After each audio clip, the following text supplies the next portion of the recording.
البراكين هي بوابات للجحيم اللي جوه الأرض، نار ملهاش آخر بتغلي واللي مولعها طاقة محبوسة بقالها ملايين السنين ومستنية الفرصة عشان تطلع. البراكين منتشرة في كل حتة على الأرض، حوالي 1500 بركان نشط موجودين النهاردة في العالم، وفي عدد أكبر من ده بكتير موجود في قاع المحيطات. معظم البراكين سواء على الأرض أو في المية بيكونوا موجودين في نقط التقاء الألواح التكتونية Ring of Fire أو حلقة النار، ودي حلقة بتشكل حافة أكتر من لوح تكتوني حوالين المحيط الهادي، فيها حوالي 75% من براكين العالم لوحدها، وعشان كده اسمها حلقة النار. والبراكين مش نوع واحد، ليها أكتر من نوع بتتصنف حسب شكلها وحجمها.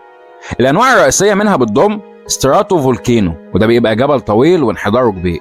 تاني نوع اسمه شيلد فولكينو، وده بيبقى ارتفاعه وانحداره أقل شوية.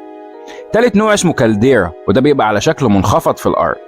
وعندك بقى براكين حيد وسط المحيط، ودي بتبقى سلاسل براكين تحت المية. بغض النظر عن نوع البركان، كلهم بيتكونوا من غازات وصخور سايحة بتبدأ رحلتها من قلب الأرض من طبقة اسمها أوتر كور أو النواة الخارجية للأرض، ودرجة حرارة المكان ده بتعادل درجة حرارة سطح الشمس، وبينقل الحرارة دي للطبقة الصلبة اللي فوقيها اللي اسمها منتل أو الوشاح. الحرارة العالية بتسيح الصخور الصلبة اللي في الوشاح، والصخور السايحة دي بنسميها ماجما، وبتكون أخف من الصخور الصلبة اللي حواليها، فبتطلع لفوق وتفضل محبوسة لحد ما تلاقي كسر أو فتحة تطلع منها على سطح الأرض في صورة ثوران بركاني، وساعتها يتغير اسمها من ماجما للافا. وما تسألنيش ليه. درجة حرارة اللافا بتوصل ل 1100 درجة.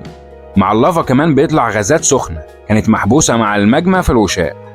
الغازات دي بتخرج بسرعة وتتجمع مع الرماد اللي طالع من البركان، وبيعملوا الاتنين مع بعض خلطة الموت. الغازات والرماد لما بيتجمعوا مع بعض بيسببوا ظاهرة اسمها بايروكلاستيك فلو. خليط الغازات مع الرماد البركاني بيتحرك بسرعة بتوصل ل 100 كيلو متر في الساعة، وحرارته بتعدي ال 500 درجة، بيشوي أي حاجة في طريقه. والبايروكلاستيك فلو اللي خرج من بركان فيزوف في إيطاليا سنة 79 ميلادي ساب وراه 13,000 جثة في بلد اسمها بومباي.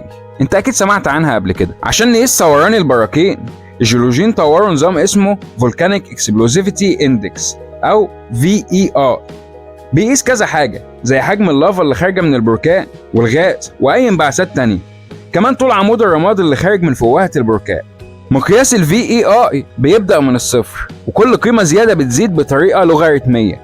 يعني البركان اللي ال VEI بتاعه 5 أكبر من البركان اللي ال VEI بتاعه 4 ب10 مرات، وأكبر من البركان اللي ال VEI بتاعه 3 ب100 مرة، وهكذا. وكمان مقياس ال VEI ملوش حد أقصى، بس أعلى قيمة متسجلة لحد دلوقتي هي VEI 8، ودي براكين حصلت من ملايين السنين. بس أكبر بركان مدمر سجله البشر حصل في جبل طنبورة في أندونيسيا سنة 1815، وكان VEI 7، وسبب زلازل وتسونامي وبايروكلاستيك فلو مشت مسافات كبيرة واندفن تحتها عشرات الآلاف من الأندونيسيين. وعلى الرغم من إن البراكين من أكبر القوى التدميرية للطبيعة، بس برضو فيها شوية حنية كده ما تلاقيهاش عند القوى التانية زي الزلازل مثلا. عندك الرماد اللي بيطلع من البراكين بيبقى فيه معادن مفيدة للتربة، لما بتنزل على الأرض بترفع من خصوبتها بشكل كبير. كمان لما اللافا بتبرد بتتحول لصخور، والصخور دي بتشكل أرض جديدة. ولو طلعت بمعلومة واحدة جديدة أنا هكون مبسوط، ويا ريت ما تنساش دول.